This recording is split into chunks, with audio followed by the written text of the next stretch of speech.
यायला लय उशीर लावला. 4-4 वेळा फोन आले त्यांचे चहा पाठवा म्हणून. मी म्हटलं रम्याला पाठवतो, पण नाही, राजूलाच पाठवा. जा लवकर ते चहा घेऊन ये.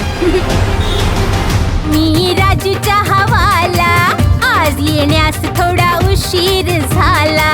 मस्त रंगीला मी राजू चहावाला, आज येण्यास थोडा उशीर झाला.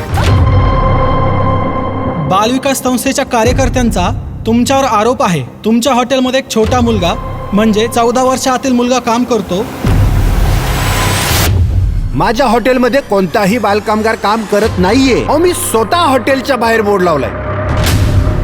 माझ्या हॉटेलमध्ये कोणताही बालकामगार कामावर ठेवला जात नाहीये साहेब. खोटा काय बोलताय? आम्ही स्वतः बघितलंय तुमच्या हॉटेलमध्ये एक बाल कामगार काम करताना. पण राजू माझ्याकडे काम नाही करत, तो या भाजीवाल्यांच्याकडेच काम करतो. नाही साहेब, तो आमच्याकडे नाही, या रघुअण्णाकडे काम करतो. राजू माझ्याकडून चहा नेतो हे खरं आहे, पण तो माझ्याकडे काम नाही करत. वादी आणि प्रतिवादी दोघांचं म्हणणं ऐकल्यानंतर असा कुठलाही निष्कर्ष निघत नाही आणि बालविकास संस्थेच्या पदाधिकाऱ्यांना पुढील सुनावणीच्या वेळी राजू राऊत यांना कोर्टात हजर करण्याचे आदेश देत आहेत.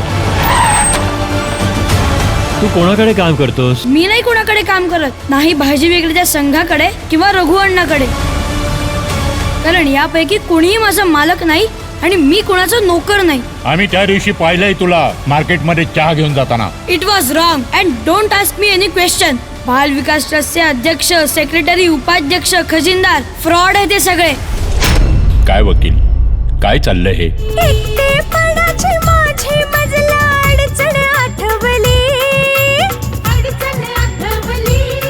माझ्या कॉलेजाच्या एक पोराने मला लगेच पटवली. ह्या अध्यक्ष महोदयांनी आतापर्यंत अशा किती बालकांचा विकास केलाय?